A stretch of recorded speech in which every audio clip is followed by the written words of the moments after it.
आखिरी में आप लोगों में से किन किन लोगों को समझ में नहीं आया, बताइए।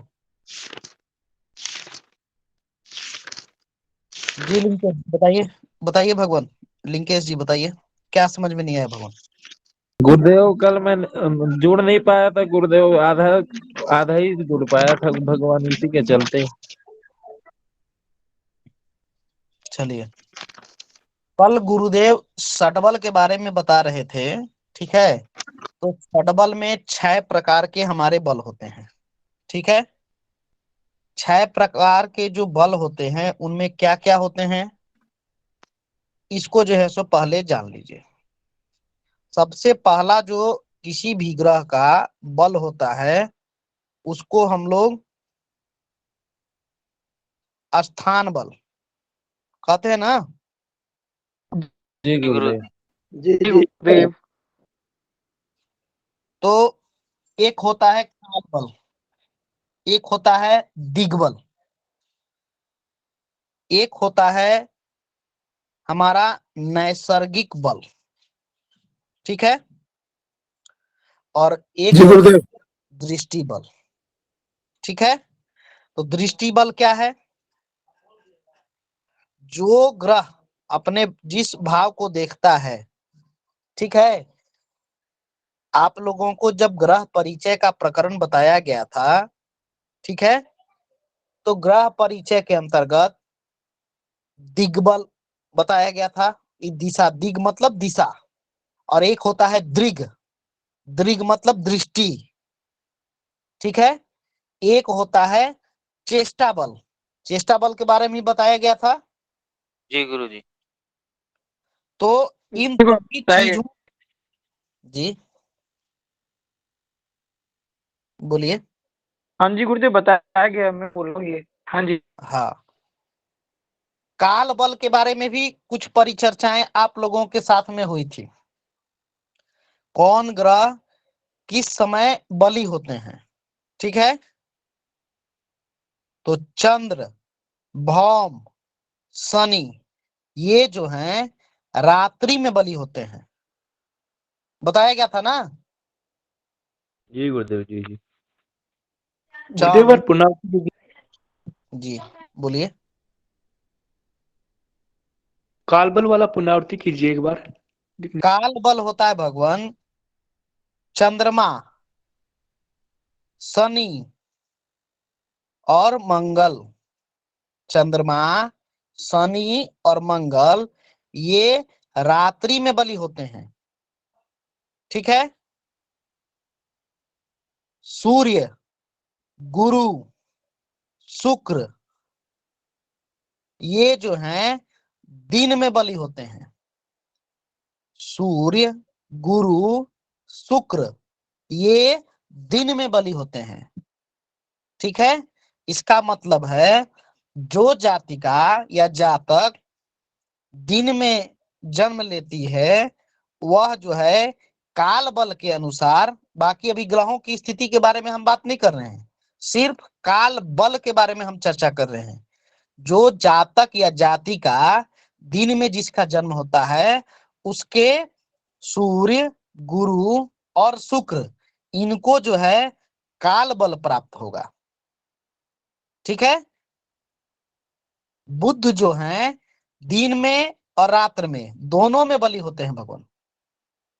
बुध जो है दिन में और रात्रि में दोनों में बली होते हैं, ठीक है। जो जातक या जातिका रात्रि में जन्म लेती है या लेता है उसके चंद्र, मंगल और शनि, ये जो हैं इनको बल प्राप्त होता है, मतलब इनको काल बल मिलेगा, ठीक है। जी गुरुदेव। उसके बाद में एक होता है चेष्टा बल, ठीक है। चेष्टा बल क्या होता है, सूर्य, ठीक है, मकर से लेके मिथुन तक, मकर से लेके मिथुन तक सूर्य को चेष्टा नामक बल प्राप्त है। यानी कि सूर्य मकर राशि से लेके मिथुन राशि पर्यंत इनको चेष्टा बल प्राप्त होता है। ठीक है। चंद्रमा की भी यही जी गुरुदेव। चंद्रमा की भी यही स्थिति है।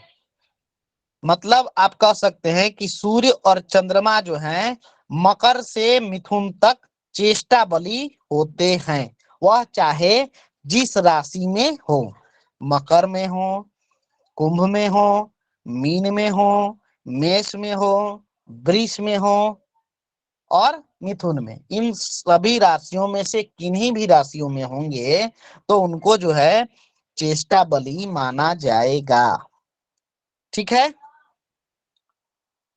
और इन्हीं राशियों में, ठीक है, मकर से लेके मिथुन तक में अगर चंद्रमा के साथ में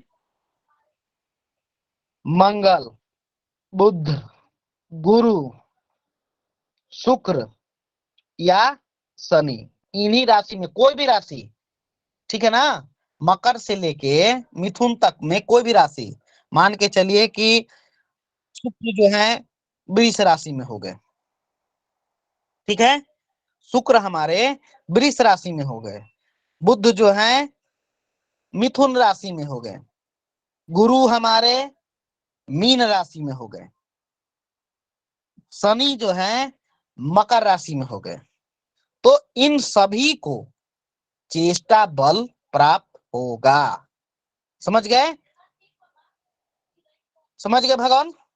जी गुरुदेव, इसमें मतलब मकर से लेके मिथुन तक जितने भी ग्रह सभी को चेष्टा बल प्राप्त होगा ना? चेष्टा बल प्राप्त होगा तो भगवान इसके साथ में चंद्रमा भी रहेंगे तब। जी गुरुदेव। ठीक है। सिर्फ यही नहीं, गुरु के साथ चंद्रमा, गुरु के साथ में हमारे ये बुध के साथ में चंद्रमा, तब इन सभी को चेष्टा बली माना जाता है। ठीक है। जी गुरुदेव। गुरु जी, चलिए, इसमें सभी ग्रहों का होना जरूरी है कि मतलब जो भी ग्रह होंगे वही बली हो जाएंगे? वो ग्रह देखिए अब भगवान अगर चंद्रमा गुरु के साथ में बैठेगा भगवान, तो वह शुक्र के साथ में जरूरी तो नहीं है। अगर शुक्र भी उसी राशि में होंगे तभी ना बैठेंगे। जी गुरु जी। जी गुरुदेव। मकर से लेके मिथुन तक में चंद्रमा जिन ग्रहों के साथ में बैठे, इन्हीं राशियों में मकर से मिथुन तक, ठीक है ना? बात समझ में आ रही है? जहां समस्या हो भगवान जी बताएं। गुरुदेव। गुरुदेव समझ में आ रही है गुरुदेव। मकर से लेके मिथुन तक में जो भी ग्रह विराजमान आपके जन्म कुंडली में हो, अगर उनके साथ में चंद्रमा भी बैठ जाते हैं, कोई भी ग्रहों के साथ, कोई भी ग्रह के साथ में, तो उस ग्रह को चेष्टा बल प्राप्त होगा। ठीक है। जी गुरु सूर्य जी।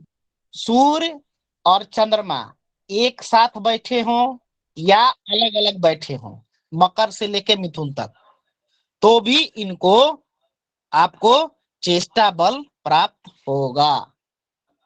ठीक है। बाकी ग्रहों को बाकी ग्रहों के साथ में यदि चंद्रमा बैठते हैं मकर से लेके मिथुन तक, उन राशियों में चंद्रमा भी बैठे हों, उन राशियों में आपके मंगल, बुध, गुरु, शुक्र और शनि अगर ये भी बैठते हैं तो ही इनको चेष्टा बल प्राप्त होगा, अन्यथा नहीं। ठीक है। जी गुरुदेव। ये बात समझ में आ गई? गुरुदेव जी गुरु जी। स्पष्ट है। चलिए, अब दृग्बल के बारे में जानते हैं। दृग्बल यानी कि दृष्टि बल। ठीक है। जी गुरुदेव। चलिए, तो दृग्बल के बारे में जानते हैं। आप लोगों ने दृष्टि के बारे में, सभी ग्रहों की दृष्टि के बारे में पढ़ लिया है।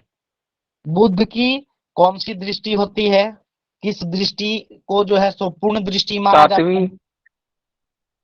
जी देखिए, दृष्टि के बारे में आपको बता दें कि सबसे सिंपल नियम एक तो याद रखिए, बाकी ग्रहों को ऐसे क्रम वाइज बैठा लीजिए। सभी ग्रहों की सातवीं दृष्टि पूर्ण दृष्टि होती है। सभी ग्रहों की सातवीं दृष्टि पूर्ण दृष्टि होती है। ठीक है। और गुरुदेव। अन्य ग्रहों का जो क्रम है, किसी को पांचवी दृष्टि, किसी को नौवीं दृष्टि, किसी को तीसरी दृष्टि, किसी को 10वीं दृष्टि। जैसे शनि है, शनि अपने से 3 राशि आगे और 3 राशि पीछे, तीनों में इनको जो है, और 7वीं, ठीक है ना, इनको जो है सो जी पूर्ण गुरुदेव। फल प्राप्त होता है। ठीक है। यानी कि तीसरी, गुरुदेव। 7वीं, 10वीं, ठीक है, इनकी पूर्ण दृष्टि होती है ना भगवान। जी जी गुरुदेव। गुरु जी। जी भगवान। नमो नमः नमो भगवान। नमः, नमो नमो नमः नमः भगवान। जी। चलिए, क्या चल रहा है नवीन जी? अभी दृष्टि बल के बारे में चर्चा कर रहे थे भगवान। तो पढ़ाया जाए या बिल्कुल, चर्चा? बताइए, आप लोग बताइए भगवान, अपनी इच्छा बताएं भगवान। जी गुरुदेव, पढ़ाया जाए गुरुदेव, आगे बढ़ाया जाए। चलिए। देखिए भगवान, गुरुजी। हर इंसान को, हर गुरुजी। व्यक्ति को, हाँ, नमो नमो गुरुजी। एक नमो देवा नमः। दुबे है, अपना परिचय दे भगवान। देवा दुबे जी, अपना परिचय दे भगवान। जी गुरुजी प्रणाम। नमो नमः भगवान। नाम धाम गांव जी बताइए हम भगवान, गोत्र। देवा दुबे नाम है गुरुजी हमारा। जी जी, गोत्र क्या पड़ेगा भगवान? गुरुजी आवाज बहुत स्लो आ रहा है, सुनाई नहीं दे रहा है। आपका गोत्र क्या पड़ेगा भगवान? भारद्वाज गोत्र है गुरुजी। और किस सरार दुबे माध्यम है से गुरुजी, भगवान जुड़े हैं? भारद्वाज गोत्र है। जी जी, किस माध्यम से आप इस ग्रुप में आए हैं? जी गुरुजी ये वैदिक ब्राह्मण परिवार के ग्रुप से। कौन लिंक आपको भेजा है भगवान? ये मनोरंजन गुरुजी है ना। जी जी जी भगवान। हेलो मनोरंजन गुरुजी के माध्यम से जुड़े हैं हेलो, गुरुजी हम। देवा ठीक। दुबे जी। जी गुरुजी। देवा, भगवान पूछने का तात्पर्य है कि यहाँ पर मैंने आपको ग्रुप में जोड़ा था, अभी आप इस संस्थान में जुड़े हैं या वहां से आपको लिंक प्राप्त हुआ है वैदिक ब्राह्मण से? बात स्पष्टता से बताइए भगवान।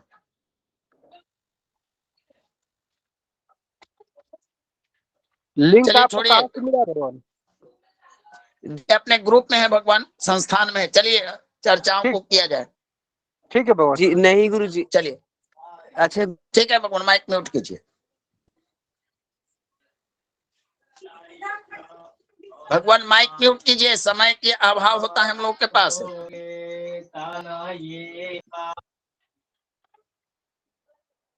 और संचालक महोदय, कोई भी व्यक्ति अगर माइक बीच में ऑन करे तो उसे सीधे म्यूट कर दीजिए, क्योंकि चर्चाएं अपूर्ण हो जाती हैं। ठीक है, चलिए हम लोग ग्रहों के प्रकृति को समझे, ग्रहों के वर्ण को समझे, ग्रहों के स्वरूप को समझे, कारकत्व को समझे। अब ये चीजें घटित कब होती हैं? कोई भी ग्रह अपना कारकत्व, अपना प्रभाव, अपना गुण, अपना स्वरूप इत्यादि जो उनका परिचय आपने पाया, ये कैसे प्रकट करते हैं, प्रभाव कैसे देते हैं, इसके लिए हमारे ज्योतिर्विदों ने, ऋषि मुनियों ने एक पावर निर्धारण किया है। वैसे तो काल बल, पक्ष बल इत्यादि बहुत प्रकार के बलों का व्याख्यान किया गया है, अयन बल, तो लेकिन जो 6 प्रकार के बल हैं वे प्रमुख बल इनके कहे गए हैं। अब देखिए, कोई भी व्यक्ति, कोई भी ग्रह अपना घर में बैठा हो, अपने घर पर दृष्टि डाले, अपने मित्र के घर में बैठा हो, अपनी उच्च राशि में बैठा हो, अपना नवमांश में बैठा हो, अपना द्रेष कान में बैठा हो, अष्टक वर्ग में 4 से अधिक रेखा प्राप्त हो, तो ऐसे ग्रह को आप स्थान बल प्राप्त होता है। दूसरा नंबर 2, दिग्बल। कुछ ग्रह दिशाओं के आधार पर बली होते हैं, जैसे बृहस्पति और बुध लग्न में जाकर इनको बली माना जाता है। किसी भी कोई भी लग्न की कुंडली में हो और बृहस्पति लग्नस्थ हो, तो अगर मीन राशि में बैठ जाएं और या कर्क राशि में बैठ जाए, तो उनको 2 प्रकार का बल प्राप्त होगा। एक बल लग्न का बल, चूंकि लग्न में दिग्बली होते हैं, और एक स्थान बल। समझ में आ रहा है ना भगवान? कर्क लगन या मीन या धनु लगन में बृहस्पति को कितने प्रकार का बल प्राप्त होगा?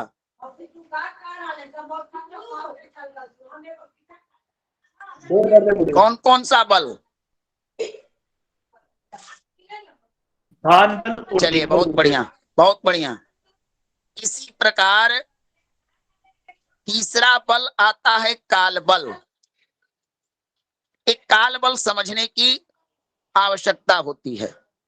दिग्बल में आप लोग समझ लिए, कल लिखाया भी गया था नवीन जी के माध्यम से कि बुध बृहस्पति लग्न में, शुक्र चंद्रमा चतुर्थ स्थान में, शनि अकेला एक ऐसा ग्रह है जो हमारे पश्चिम दिशा में बली होता है।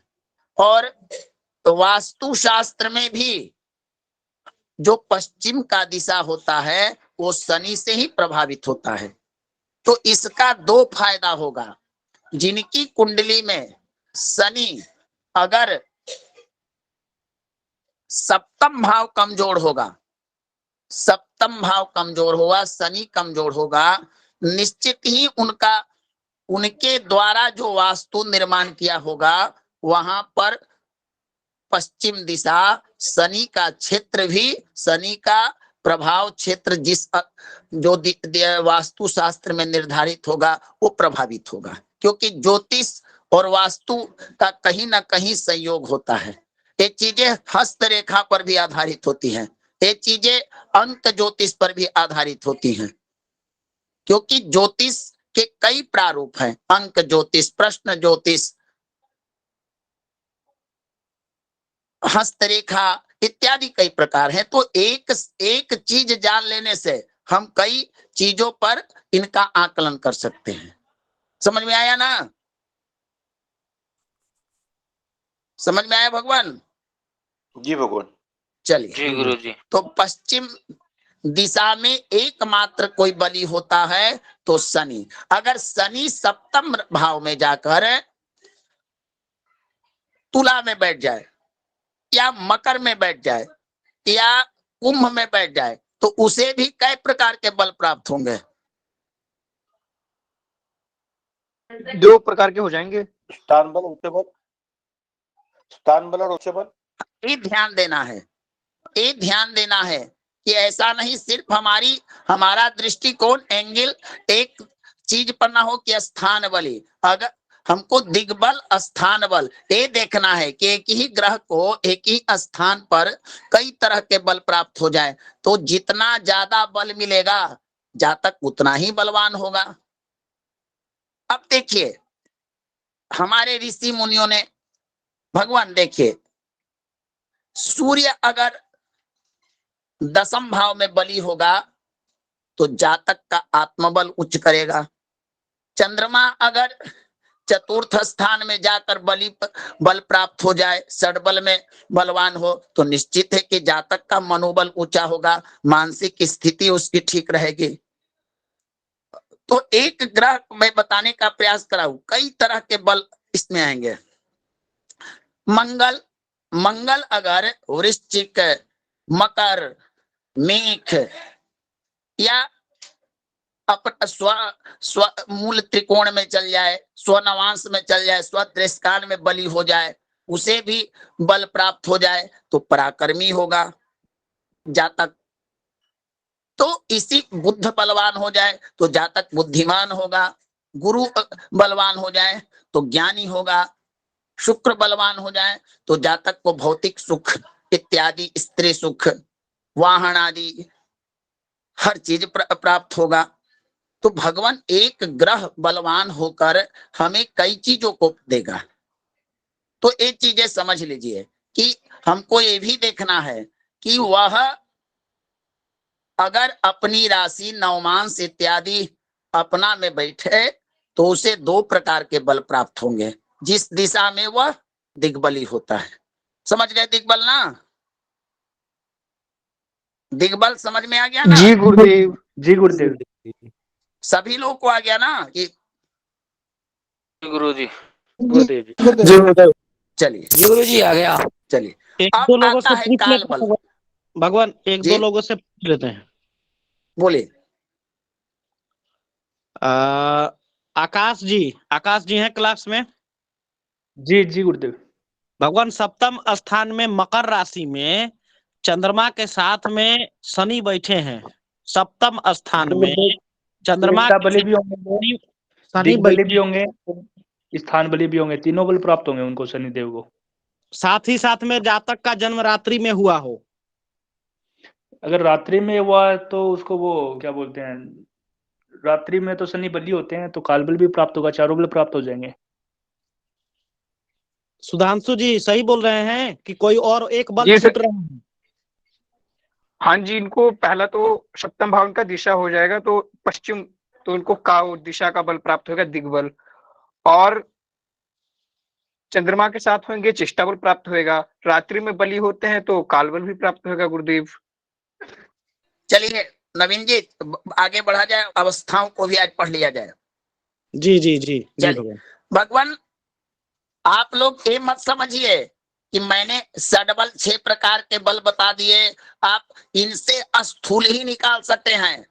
हमारे ज्योतिषीय लोग इतना ही पर नहीं रुक चुके कि चलिए 6 प्रकार के, आपको गणना करना पड़ेगा, इसका कठिन गणित करके इसके पावर को निकालिएगा अनुपात में कि कितना बली है, कितना पावर है उसमें।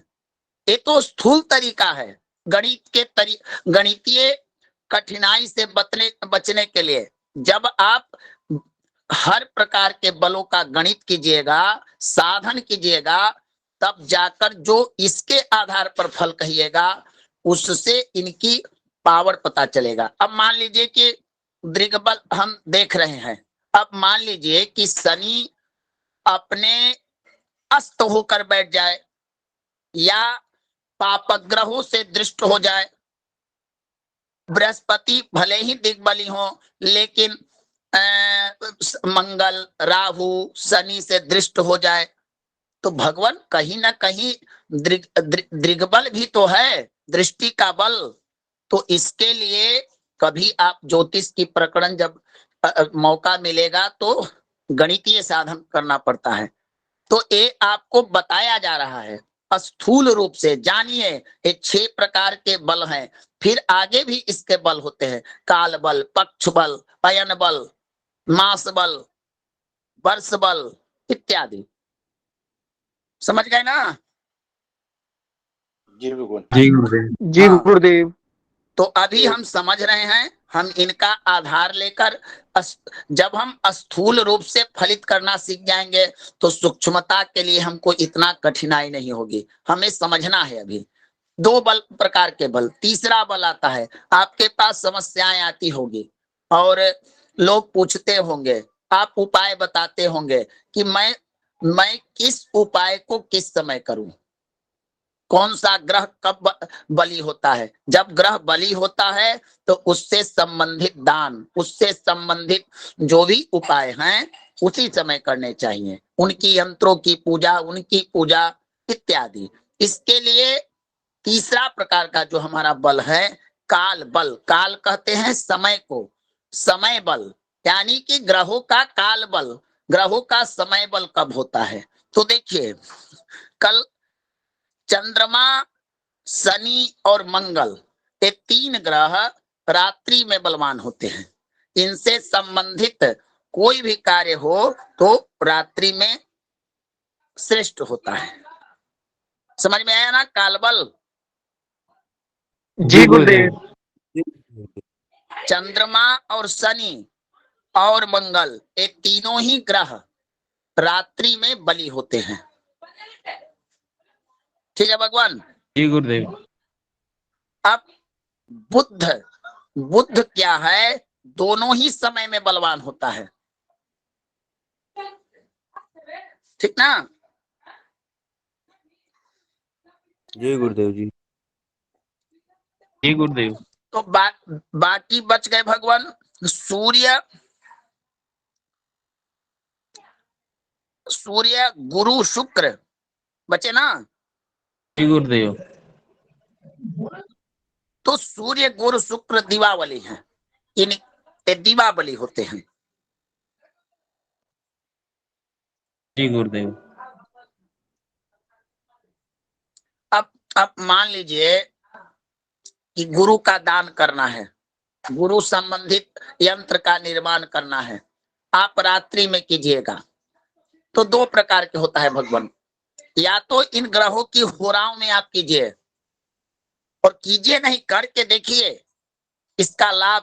क्योंकि हमारा ज्योतिष शास्त्र विज्ञान है, फिलॉसफी है, इसमें असत्यता, ज्योतिषी गलत हो सकता है, आपको देखने में त्रुटि हो सकती है, आपके उपाय समस्याओं को पकड़े बिना विफल हो सकते हैं। लेकिन ज्योतिष का सिद्धांत, ज्योतिष के नियमावली और ज्योतिष शास्त्र का जो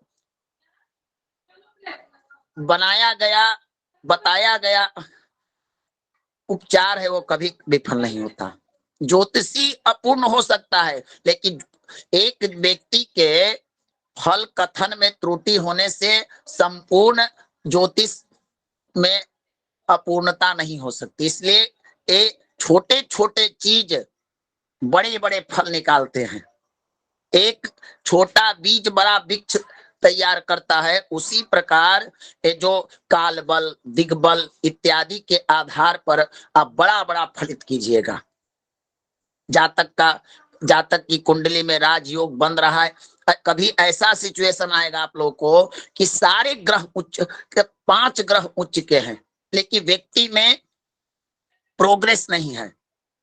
उस समय आप चंद्र कुंडली, नवमांश कुंडली तक देख चुकिएगा।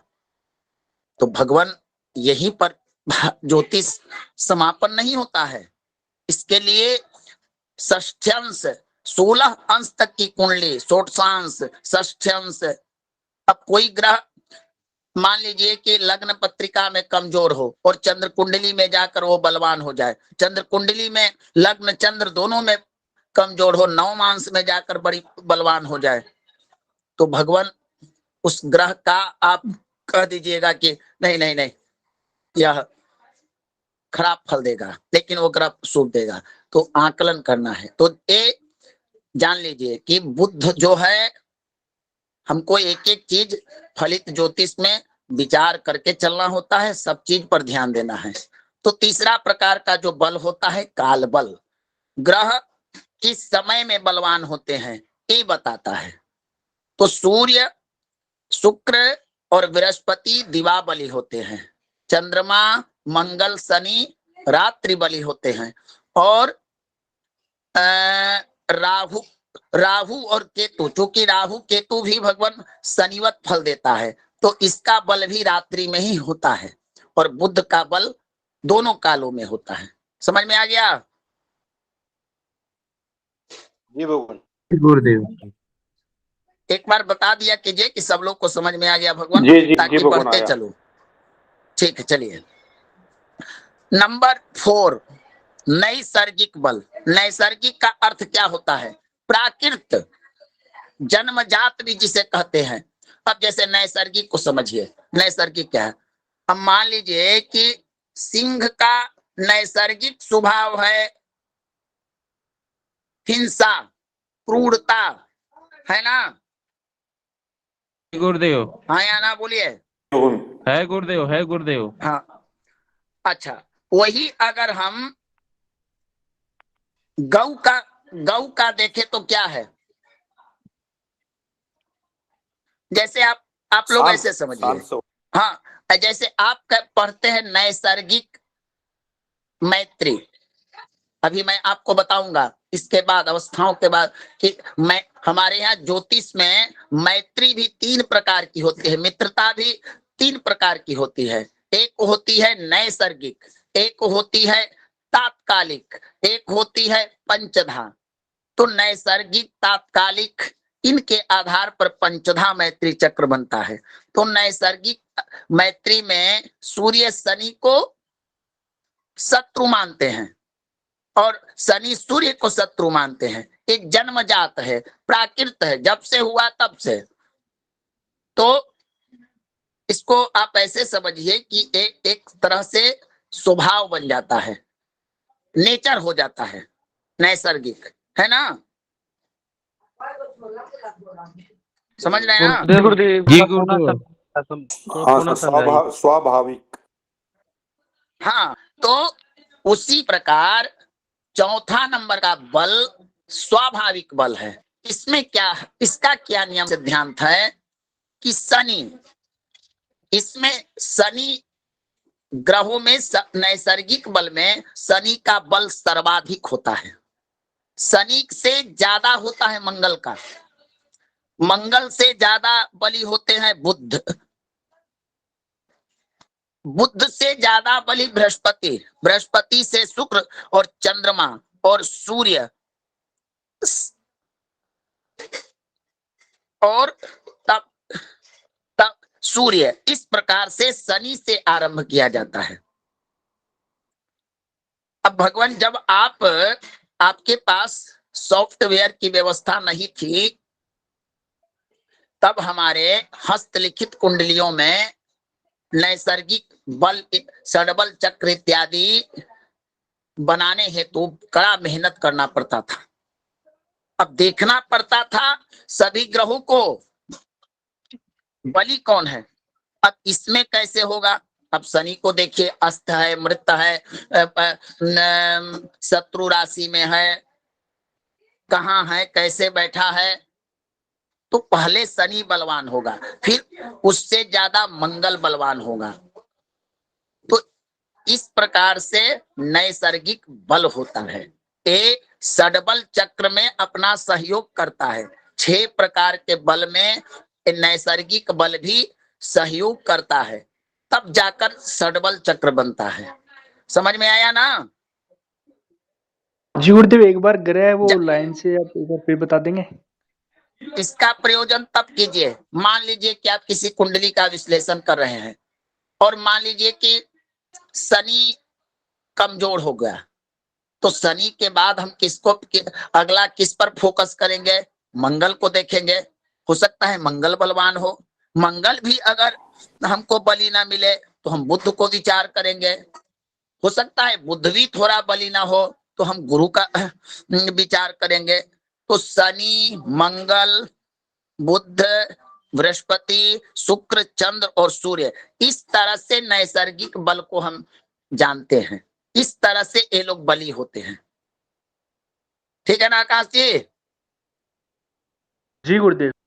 चलिए, ये भी क्लियर हुआ भगवान। अगला बल होता है चेष्टा बल।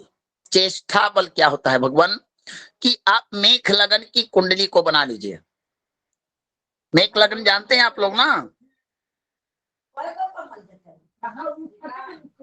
गुरुदेव और 10वें घर में सूर्य को बैठा दीजिए। समझ में आ रहा है? गुरुदेव नवीन जी, बैठा दिए। हाँ, वहां से मिथुन राशि तक, मिथुन राशि तक में मकर से मिथुन तक जो भी राशि पड़े, जो भी राशि पड़े, उसमें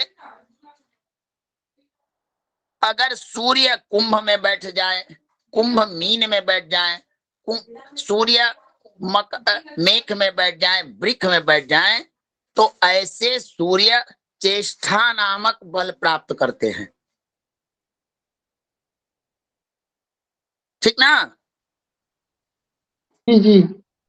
हाँ, गुरुदेव इस बल को हम चेष्टा बल कहते हैं। अब एक और ग्रह है। अब इन्हीं के साथ अगर चंद्रमा भी बैठ जाए तो चंद्रमा भी चेष्टा बली होता है, जी क्योंकि गुरुदेव। भगवान 10वां देखिए, मकर से मिथुन पर्यंत, मकर राशि में सूर्य जब प्रवेश करते हैं तो उत्तरायण को प्राप्त करते हैं, होते हैं ना? जी गुरुदेव। और मिथुन राशि में जाकर वो दक्षिणायन होते हैं, होते हैं कि नहीं? बताइए नीरज जी। जी जी गुरुदेव। जी गुरुदेव। होते हैं, समझ रहे हैं ना? जी गुरुदेव जी जी। जी जी।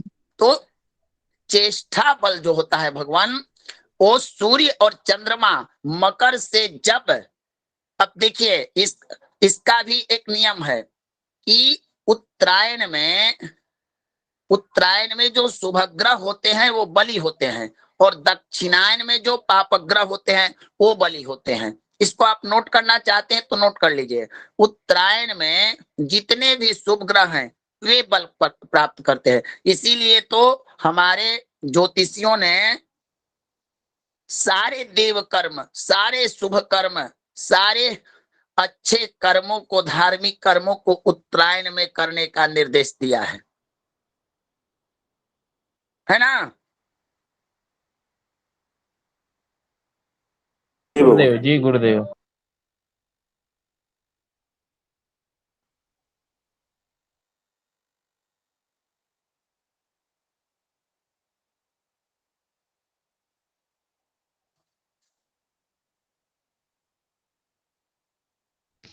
जी गुरु जी।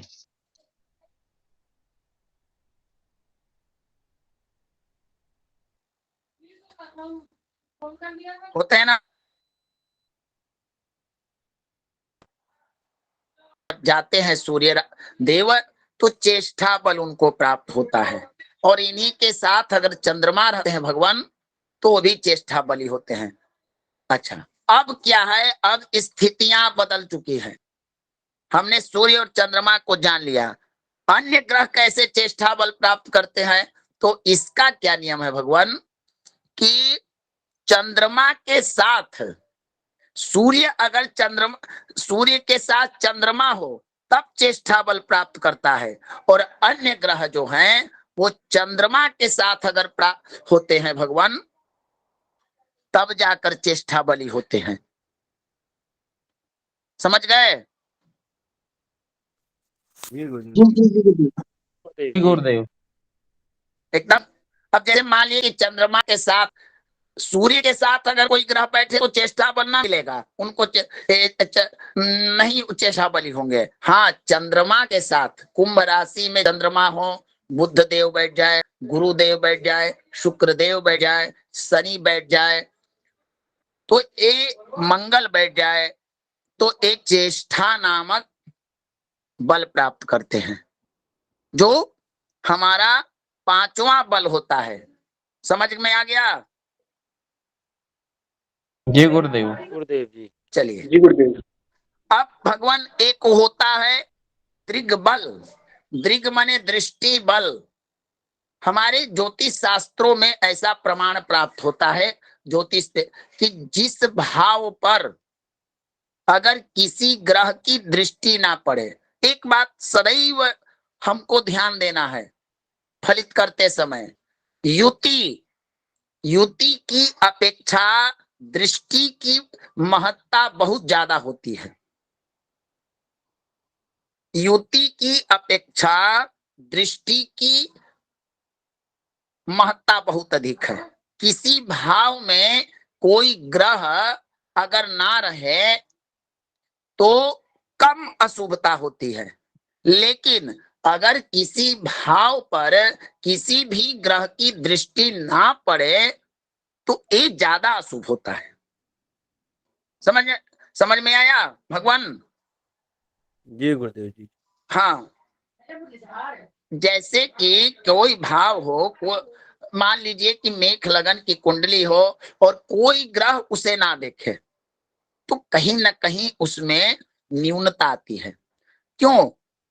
क्योंकि देखिए, ग्रहों का जो प्रभाव होता है, जो उनका किरण होता है, वो दृष्टि के माध्यम से ही अगले ग्रह को प्रकाशित और प्रभावित करते हैं। होता है ना? जी जी गुरुदेव। गुरुदेव। तो इसी कारण अब जैसे होता क्या है भगवान, कि कुछ चीजें ज्योतिष शास्त्र में 99% विषय और नियम और सूत्र फिक्स हैं, ये बदलते नहीं हैं। एक चाहे कोई भी परिस्थिति आ जाए, ये ना बदलते हैं। तो हमको ज्योतिष में समझना है, सिर्फ उन तक पहुंचना है। बाकी चीजें एकदम सरल है भगवान।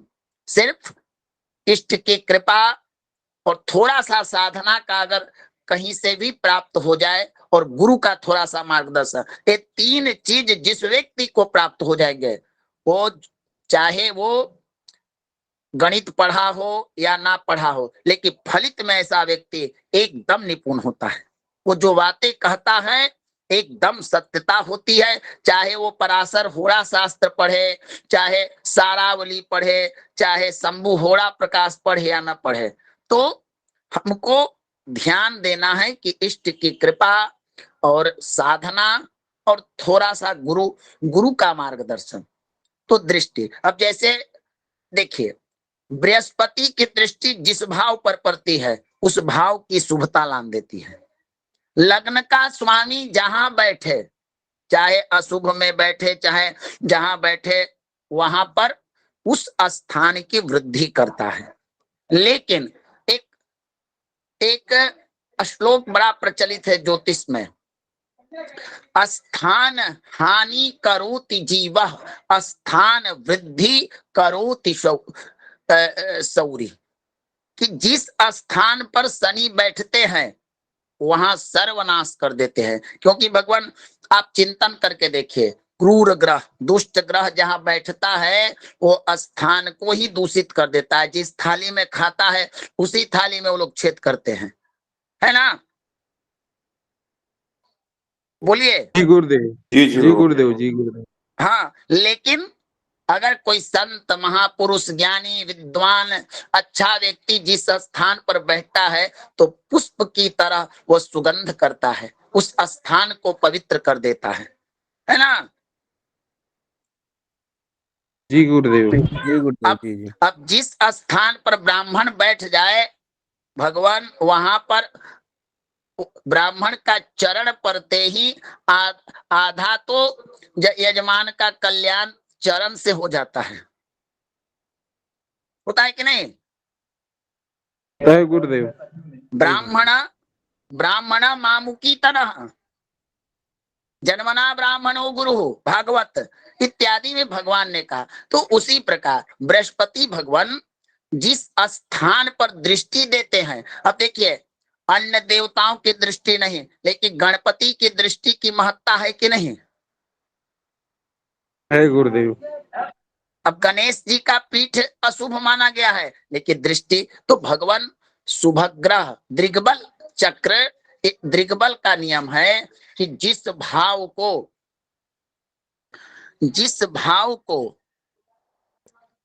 या जिस ग्रह को शुभ ग्रह देखें, बृहस्पति को शुक्र देखे, शुक्र को बृहस्पति देखे, बुध को बृहस्पति देखे या बृहस्पति को बुध देखे, वह ग्रह दिग्बली होता है। तो समस्या यह है भगवान कि अगर बृहस्पति की दृष्टि क्या शनि पर भी पड़ जाए तो वो दिग्बली होगा? अवश्य होगा भगवान, क्योंकि शास्त्राकार का कहना है कि जिस ग्रह को, चाहे राहु को ही क्यों ना, चाहे शनि को ही क्या, शुभ ग्रह की दृष्टि पड़े, वह ग्रह दिग्बली होगा। समझ में आया? जी एक प्रश्न था। एक मिनट भगवान, प्रश्न पहले मैं जो बताना चाहता हूँ समझ में आया? जी जी गुरुदेव, जी गुरुदेव। गुरुदेव अब जैसे ऐसे समझिए कि भगवान देवताओं, समझिए कि एक अच्छा व्यक्ति, एक संत महात्मा सच्चा व्यक्ति, तपश्चर्या वाला व्यक्ति अगर जिस व्यक्ति को देखेगा तो उसका दृष्टि कैसा होगा? शुभ होगा? शुभ होगा गुरुदेव, शुभ गुरुदेव। होगा, जी शुभ क्या होगा। भगवान ऐसा नहीं हो सकता है कि शुभ व्यक्ति का माने सत्संग का या विद्वानों के संग में आकर खल व्यक्ति का कुछ जो उसका स्वभाव है, उसका जो व्यवहार है, उसका जो विचार है वो कम जाए? हो जाएगा गुरुदेव, निश्चित होता है। बदल जाएगा गुरुजी, बदल जाएगा। बोलिए, आप लोग थोड़ा थोड़ा बताइए। होता है गुरुदेव, बदलेगा होता है, गुरुजी। प्रभाव छोड़ देते हैं। क्या विद्वान जी। व्यक्ति एक मूर्ख को अज्ञानता से निकालकर विद्वान बना नहीं सकता है? बना सकता है गुरुजी। गुरुदेव। तो भगवान उसी प्रकार शास्त्राकार कहते हैं दृग्बल में शुभग्रह से दृष्ट ग्रह वो होता है दृग्बली। समझ गए ना? एकदम सरलता से समझ गए ना? गुरुदेव जी। गुरुदेव, तो जब भी बृहस्पति पर शनि की दृष्टि पड़े, नहीं, बृहस्पति की दृष्टि शनि पर पड़े या मंगल पर पड़े या शुक्र की, तो एक बल प्राप्त होता है भगवान, वो दृग्बल होता है। इसका भी विचार करना चाहिए। आया समझ में ना? जी गुरुदेव। चलिए, क्या है प्रश्न भगवान? बोलिए, जी फटाफट गुरुदेव, बोलिए, अगर जैसे कुंडली तो बोलिए। बृहस्पति है वो पाप ग्रह होंगे ना गुरुदेव, तो अगर वो भी दृष्टि डालें तो भी अच्छी होगी क्या? बृहस्पति भगवान, आप यहाँ नैसर्गिक स्वभाव की बात है भगवान। बृहस्पति परिस्थिति, अब मान लीजिए कि जैसे कहा गया कि बूंद अगात सही गिरी, कैसे संत के वचन खल के वचन संत सह जैसे। अब पर्वत पर आकाश से प्राप्त होने वाले बूंद गिरते हैं, पर्वत उनका सहन करता है कि नहीं? जी गुरुदेव। बोलिए। जी गुरुदेव। भगवान ये समझना है आपको कि जो नैसर्गिक स्वभाव होता है, आप एक बात सुन लीजिए, मनुष्य का स्वभाव जो होता है प्राकृत, वो मरणों उपरांत तक नहीं बदलता है, चाहे आप कोई भी उपचार कर लीजिए। ये परीक्षित चीजें हैं, शास्त्र की चीजें हैं, ऐसा श्लोक भी प्राप्त होता है। मनुष्य का जो स्वभाव होता है वो कभी नहीं बदलता है, चाहे जैसा स्वभाव का हो। आप कितना भी उपाय कर लीजिए, कितना ही 3, 6, 11 में या बृहस्पति को राशि में या शुक्र की राशि में राहु को डाल दीजिए, राहु हमेशा आपको बुरा फल देगा, है ना? है कि नहीं भगवान? होता है गुरुदेव, होगा। तब क्या होगा कि जैसे मान लीजिए कि एक पापी व्यक्ति महात्मा का भेष बना लिया, जैसे अब वो क्या करेगा भगवान कि समाज के सामने भले ही वो साधु है, लेकिन अंदर से उसका जो वास्तविक स्वरूप है वो नहीं छूटेगा, ठीक है ना? तो बृहस्पति भी उसी प्रकार है भगवान, भले ही वो पाप प्रभाव में हो जाए तो उस स्थिति को हम पीड़ित कहेंगे, ना कि बृहस्पति राहु बन जाएंगे, शनि बन जाएंगे, मंगल बन जाएंगे। ये नहीं होता है भगवान। बृहस्पति सदैव शुभ ग्रह है और शुभ ग्रह रहते हैं। हाँ, एक कह सकते हैं ज्योतिष की भाषा में कि वो पाप पीड़ित हैं, अशुभ स्थान में गए हैं, वो कमजोर हैं, वो पापियों के प्रभाव में आ गए हैं, लेकिन उनका जो शुभ किरण है, शुभ प्रभाव है वो नहीं बदलता है अंकेश जी, समझे? गुरुदेव क्लियर? जी गुरुदेव। सभी गुरु लोग जी समझ इनका गए ना? हाँ बोले। गुरु जी तो इनको बल प्राप्त होगा दिग्बल की नहीं प्राप्त होगा, प्रश्न ये था। मैंने क्या कहा, शास्त्राकार का कहना है कि जिस ग्रहों को जिस ग्रह पर शुभ ग्रहों की आप बताइए, ज्योतिष में आपने पढ़ा है शुभ ग्रह कौन कौन से हैं? गुरुदेव गुरु और शुक्र और वर्धमान और रहित बुध। हाँ तो भगवान अब एक ग्रुप अशुभ ग्रहों का है, दुष्ट ग्रहों का, समझिए इस तरह से मैं कैसे आप लोग को बताऊं, यह राजनीति भी तो नहीं बता, समझिए कि एक व्यक्ति देवताओं का ग्रुप है। अब आप एक बात बताइए लिंकेश जी गुरुदेव कि विष्णु भगवान को बंदी बना लिया जाए, असुर जी लोग गुरुदेव आए जी गुरुदेव। तो क्या भगवान विष्णु भगवान असुर हो जाएंगे? नहीं गुरुदेव, उनका तो जो स्वभाव है उनको थोड़ी ना त्यागेंगे, वो तो अपना स्वभाव देंगे, दुष्टों से लड़के खत्म कर देंगे उनको और अपना जो है प्रभाव दिखाएंगे गुरुदेव। शंकर जी को मान लीजिए कि अरुण जी अपने घर में लेके रावण कह रहा था कि मैं शिव जी को ले आकर लंका में बैठा दूंगा, तो क्या भगवान शिव जी असुर कुल के हो जाएंगे? नहीं गुरुदेव, वो तो सबके भगवान है, वो तो सभी के रहेंगे। अगर कोई यजमान, अगर मान लीजिए कि कोई आचार्य को बंधिक बना लेवे कि मैं आपको बंधिक बना लेता हूं, चाहे आपका आपने पूजा ठीक से नहीं कराया है, तो क्या ब्राह्मण वो जिस जाति का यजमान है उसमें बदल जाएगा? नहीं गुरुदेव, अब जो उनका जो मूल है वो तो नष्ट नहीं होगा, जो जैसा है। उसी प्रकार भगवान हमारे शास्त्रों में किसी भी परिस्थिति में सुभद्रा पीड़ित हो सकते हैं, लेकिन उनका शुभता नष्ट नहीं होता है, सदैव शुभ होते हैं, समझे ना? गुरुदेव समझे भगवान? गुरुदेव जी। जी प्रभु जी। जिस प्रकार अंधकार सूर्य राहु क्या होता है, रात्रि में हम लोग मानते हैं पृथ्वी पर जब सूर्य का प्रकाश नहीं पड़ता है तो हम लोग समझते हैं कि भगवान रात्रि हो गया, ठीक ना? लेकिन ये भ्रम है, सूर्य कभी अस्त नहीं होते हैं, सदैव उदित रहते हैं। तब क्या होता है, जिस स्थान जिस क्षेत्र पर वे प्रकाशित नहीं होते हैं उस स्थान पर उनकी वहां पृथ्वी की छाया पड़ती है तो रात्रि हो जाती है। लेकिन आप पूरे विश्व में ऐसा नहीं है कि भारत में जिस समय रात्रि हो जाती है पूरा ब्रह्मांड पूरे विश्व में रात्रि होती है, नहीं, ये ग्रहों का सौर मंडल की व्यवस्था है।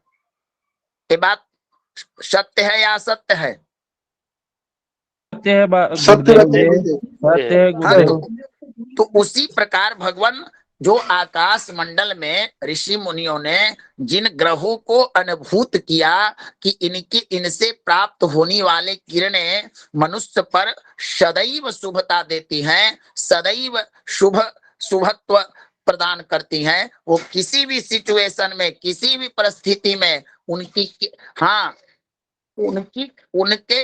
जो किरण होती है, वो प्रभाव जो होता है वो कमजोर हो सकता है, क्षीण हो सकता है, बुरा फल दे सकता है, लेकिन नैसर्गिक स्वभाव उनका कभी नहीं बदलता है।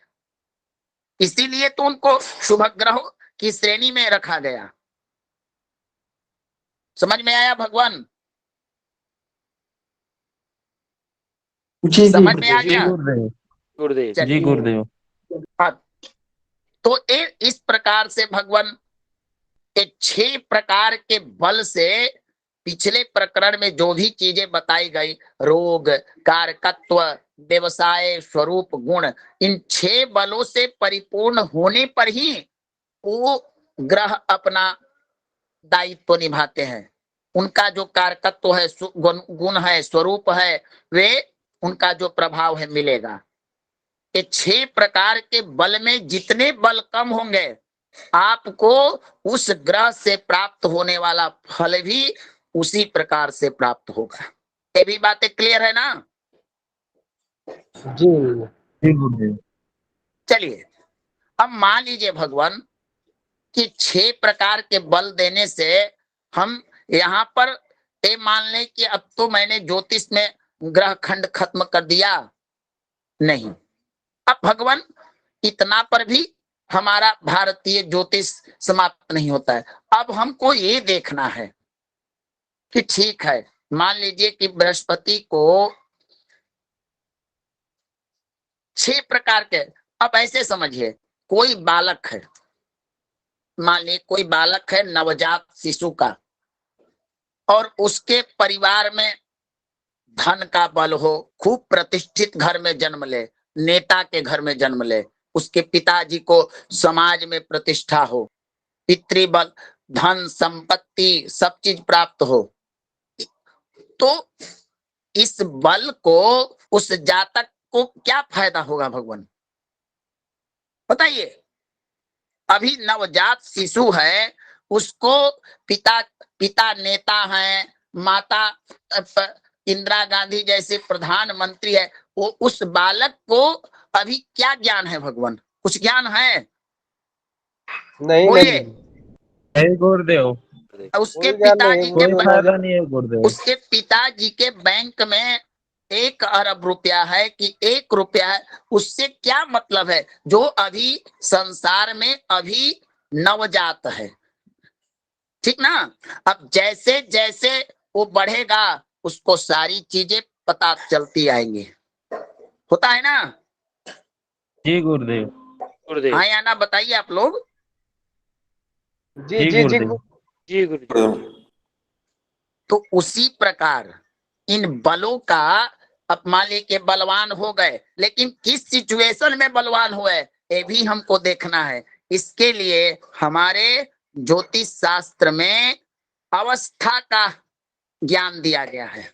अवस्था जाने जाती है। ये अवस्था क्या होती है? जैसे हमारी अवस्था होती है, हर मनुष्य की अवस्था होती है। हम सबसे पहले क्या होते हैं?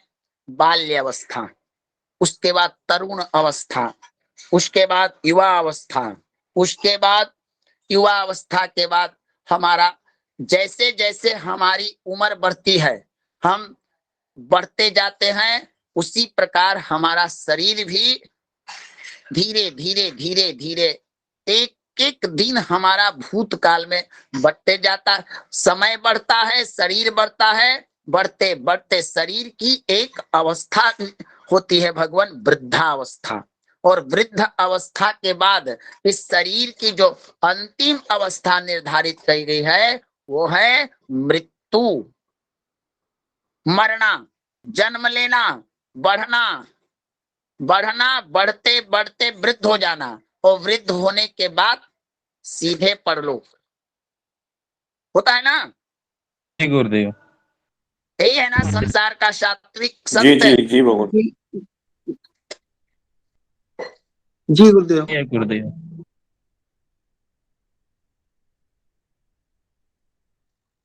जातस्य मृतो ध्रुवम तो ध्रुवम जन्म मृतस्य च।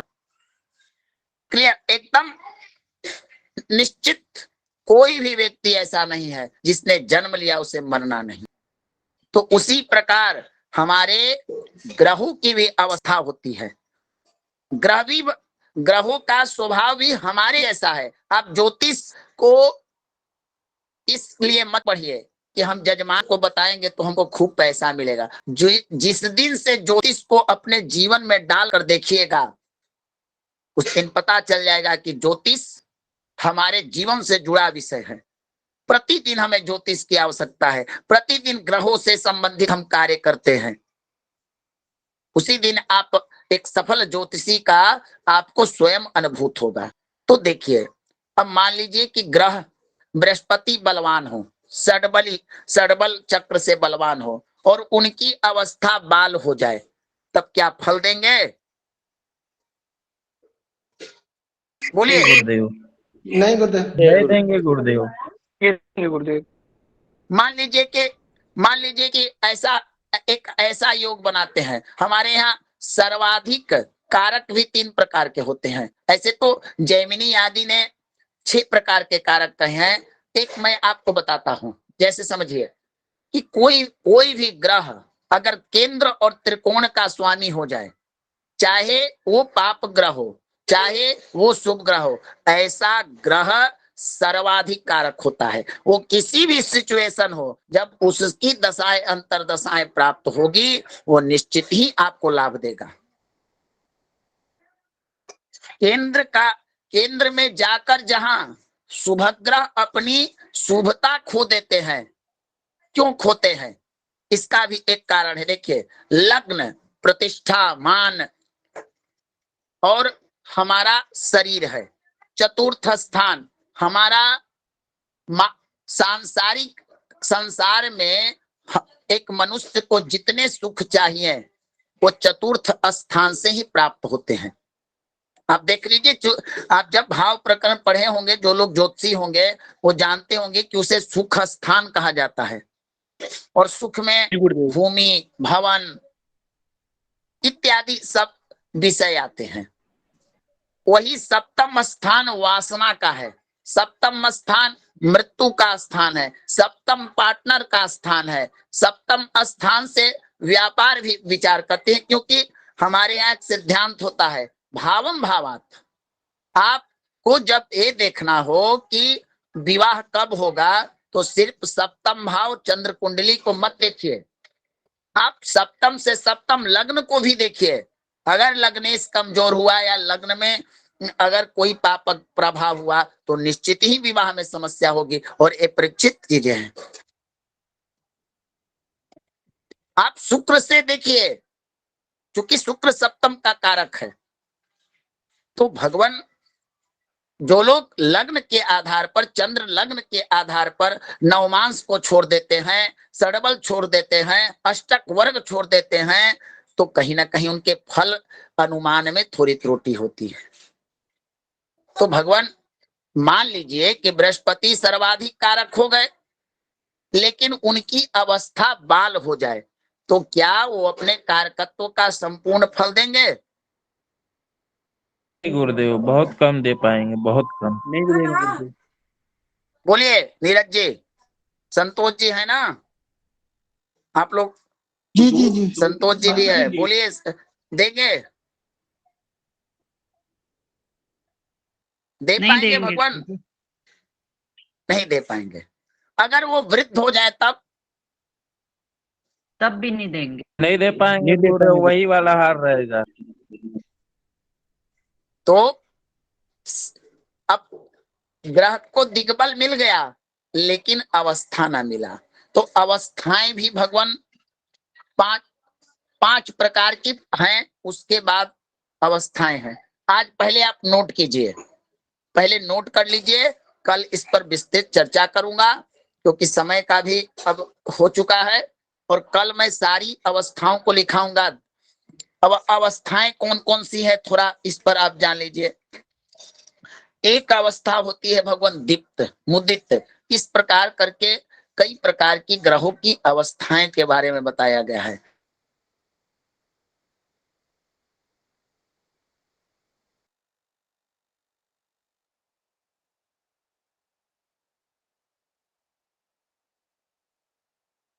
फिर जैसे दीप्त, स्वस्थ, मुदित, शांत, सात, इन सब अवस्थाओं को जब जान लेंगे, तब हमारा ग्रह खंड जो है वो पूर्ण हो जाएगा। तो अभी आप लोग लिखिए, 12 राशियों में सम राशि कितने हैं बताइए? नवीन जी है क्या? जी गुरुदेव। बताइए भगवान। नवीन जी आप बताइए लोगों को कि विषम राशियां कितनी हैं? 6 सम है और 6 विषम है। विषम आइए। राशि में मेष, लिखिए, दो प्रत्येक में 2 2 जोड़ते जाइए। एक में 2 जोड़ दिए 3, 3 में 2 5, 5 में 2 7, 7 में 2 9 और 9 में 2 जोड़ दिए 11। कुल 6 राशियां हुई। मेष, मिथुन, सिंह, तुला, धनु, कुंभ और 6 जो है सो आपकी समराशियां 2 4 6 8 10 12, यानी कि वृष, कर्क, कन्या, वृश्चिक, मकर और मीन। हो गया भगवान? एक जी। बार और बोल दीजिए गुरुदेव। अरे भगवान हो गया किनको गुरुजी, नहीं हो समझ में? गया। राम गोपाल जी नवीन जी को क्यों कष्ट दे? भगवान आप ऐसा देखिए, 12 1 से 12 तक की संख्याओं में से आप विषम संख्या को छांट लें। गुरुजी हमें समझ में आ गया। भगवान ये तो एक बालक का गणित है कि सम संख्या कौन है। आप बताइए विषम संख्याएं कौन है 1 से 12 के अंदर में? गुरुदेव 1 3 1 5 5 7 7। 9 11। चलिए गुरुदेव अब विषम को छांट लिए तो जो बचा वो सम हुआ। गुरुदेव अब इसमें करना क्या है? हमको ये देखना है कि अगर विषम राशि में कोई भी ग्रह 0 से 6 अंश तक हो तो वो बाल्यावस्था में होता है। नोट कर लीजिए, 0 से 6 अंश तक बाल अवस्था। अब 6 जोड़ते चलना है भगवान। अब 6 जोड़ना है तो कुमार अवस्था।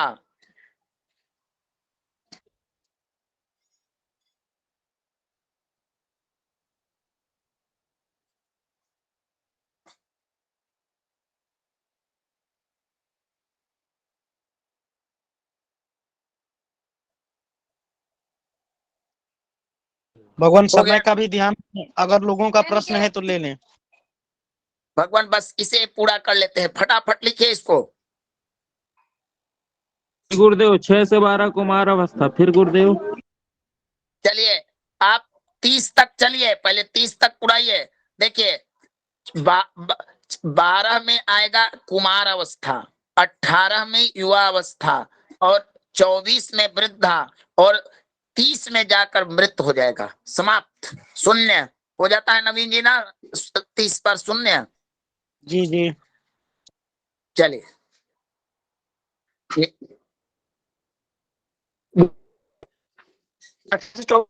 जी,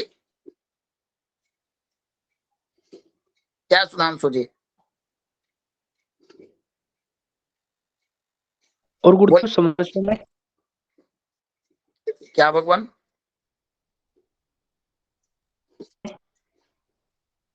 हाँ, विषम में बताया, बस सम ए में क्या होता विषम है समझ में आ पूछ रहा गया हूँ। ना। अब जी गुरुदेव। अब मृत्यु के बाद क्या होता है भगवान? मृत्यु के बाद क्या होता है बताइए? जन्म जन्म जन्म जन्म जीवन लीला समाप्त गुरुदेव। जन्म होगा गुरुदेव, जन्म। मृत्यु के उदय के अस्त के बाद उदय होता है, उसी प्रकार मृत्यु के बाद जन्म होता है। अब देखिए, जहां पर विषम राशि में 0 से 6 अंश मृतावस्था को प्राप्त बाल्यावस्था में थे, वही मृतावस्था में हो जाएंगे सम राशि में। समझे हरिक जी? भगवान जी भगवान। अब इसमें अब 6 चलते चलिए। मृतावस्था के बाद या घटते क्रम में आइए, मृतावस्था के बाद 12 में वृद्धावस्था। जो परिस्थिति विषम राशि में थी उसी को चेंज कर दीजिए।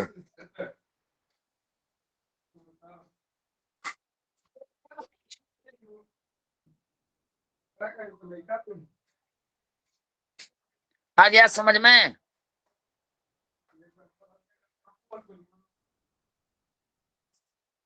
जी गुरुजी आ गया। 12 से 18 में क्या हुआ? 12 से 18 में क्या थे? आपको 18 में विषम राशि युवावस्था, में युवावस्था युवा युवावस्था 18 में युवावस्था, 24 में कुमारावस्था और 30 में बालावस्था। तो वृद्धावस्था के बाद वृद्धावस्था, मृतावस्था, उसके बाद वृद्धावस्था, युवावस्था ही होंगे। 18 में दोनों में युवावस्था, समझे राम सुशील जी? जी जी। और 24 में कुमार अवस्था होते हैं सम में, और विषम में वृद्ध होते हैं, और 24 से 30 सम राशि में मृतावस्था में हो जाते हैं। यही होता है ग्रहों की अवस्थाओं। 24 में कल गुरुदेव बाल्यावस्था आएगा 24 में। हाँ, 24 से 30 साम में बाल्यावस्था और विषम में मृतावस्था।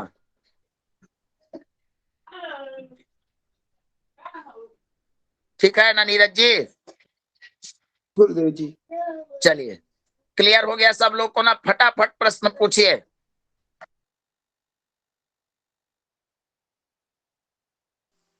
फटाफट पूछिए, नवीन जी प्रश्न लिया जाए।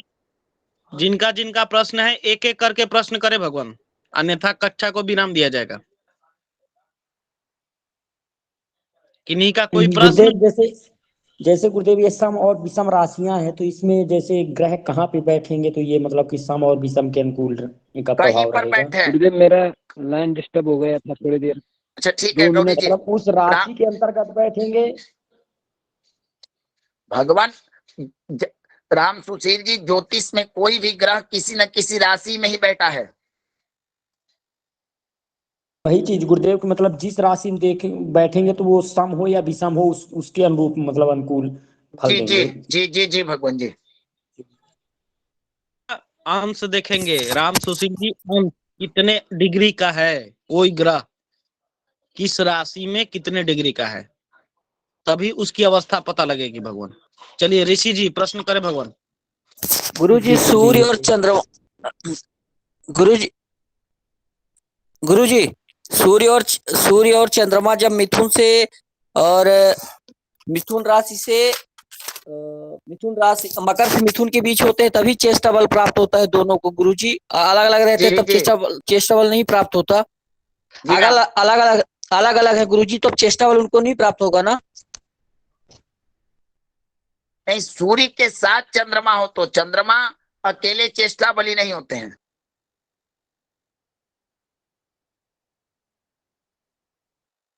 समझे भगवान? जी गुरुजी। गुरुदेव एक प्रश्न, जैसे मंगल है 28 में प्रमुख होते हैं, तो 28 में अपन क्या मानेंगे उनको? अगर वो मकर में तभी मानेंगे, वरना उनको वर्ध मानेंगे ना गुरुदेव? मकर है 10, वो 10वीं हो गई गुरुदेव। सम या विषम? सम हो गई गुरुदेव। अब देख लीजिए कौन सी अवस्था होगी।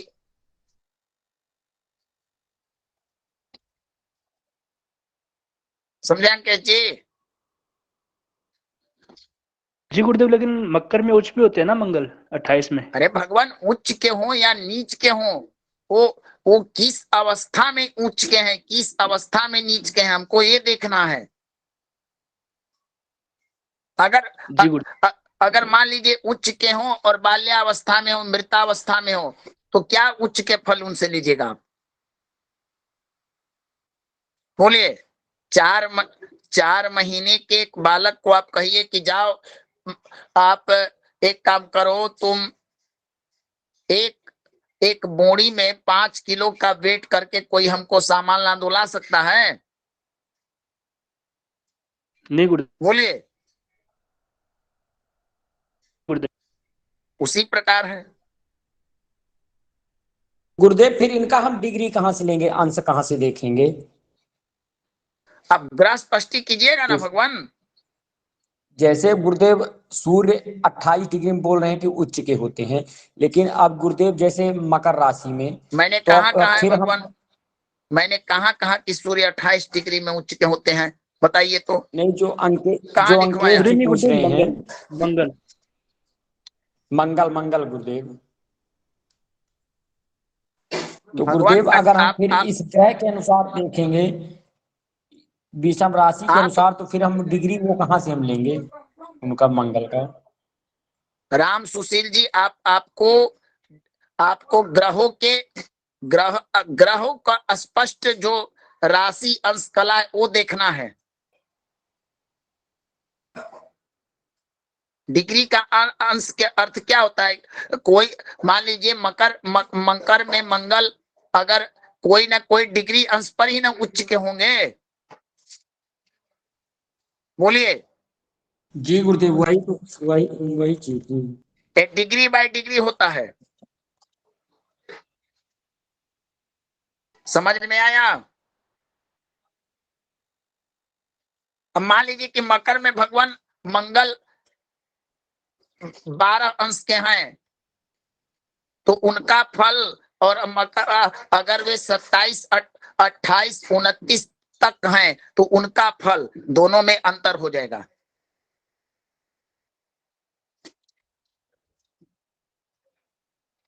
ठीक है, और किसी का कोई प्रश्न?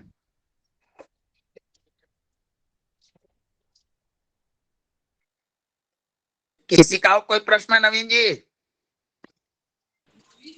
किन्हीं और का बंधु का प्रश्न है कोई? नहीं भगवान। गुरुदेव, ये दृष्टि बल में केवल शुभ ग्रह की दृष्टि पड़ेगी तभी ये दृष्टि बल मिलेगा ना गुरुदेव? अशुभ का तो नहीं होगा ना? बोलिए गौरी जी। हाँ भगवान, हाँ हाँ।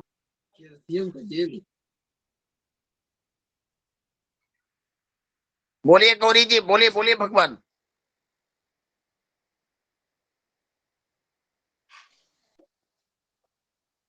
गौरी जी अपना प्रश्न करें भगवान। गौरी भट्ट जी अपना प्रश्न करें।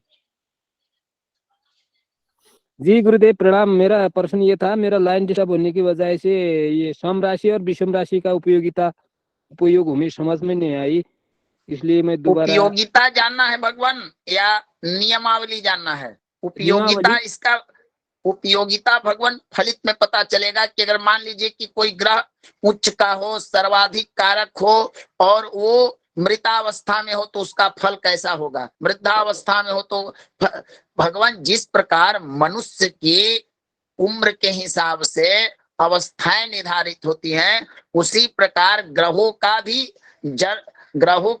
जन्म होता है। युवा होते हैं, कौमार होते हैं, और अंत में वृद्ध होते हैं, पुनः जाकर 30 डिग्री पर शून्य हो जाते हैं, मृत हो जाते हैं। यही तो देखना है हमको कि हम जिस ग्रह का फल प्राप्त करना चाहते हैं, जिस ग्रह का प्रभाव चाहते हैं, वो किस अवस्था में है, देने लायक है न। अगर बाल्य अवस्था में होगा तो हम प्रयास करेंगे कि जल्दी उसको हम युवा बनाएं। रत्न भी तो इन्हीं अवस्थाओं के लिए बना है। समझे गौरी जी? जी गुरुवर, ये तो समझ गए हैं, डिग्री के आधार पर ही बाल, वृद्ध, युवा, ये अवस्था के आधार पर फलादेश होगा। लेकिन ये जो सम और विषम राशि में का ये मतलब ग्रह। अब देखिए, 1 मिनट समझिए, फटाफट मैं बता देता हूं, आप इसको जितना समझ। विषम राशि में आपको 0 से 6 अंश तक बाल्य, उसके बाद अवस्थाओं को समझ लीजिए कि आगे 12 बढ़े तो हो जाएंगे, वो आपको क्या होंगे। बाल्य के बाद कौन सी अवस्था आती है बताइए? अभी मैंने बताया आप लोग को,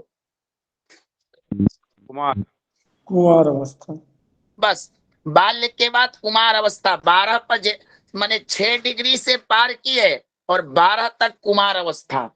उसके बाद 12 से 18 तक, 13, 14, 15, 16, 17, 18 वो युवा अवस्था में चले जाएंगे।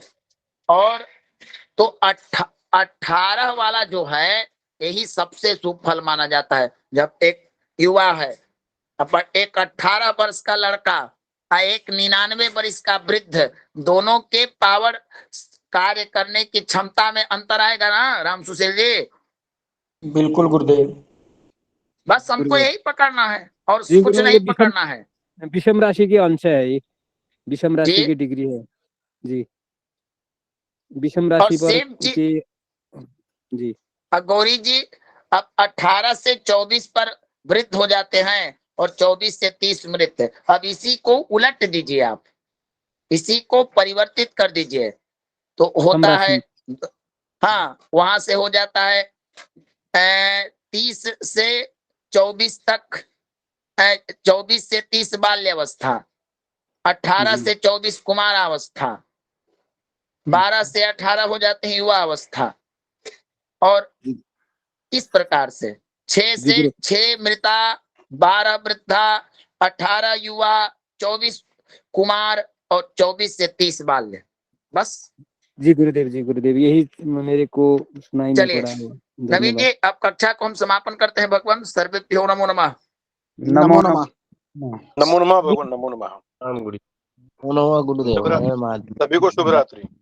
नमो नमः गुरुदेव, सभी को शुभ रात्रि, प्रणाम।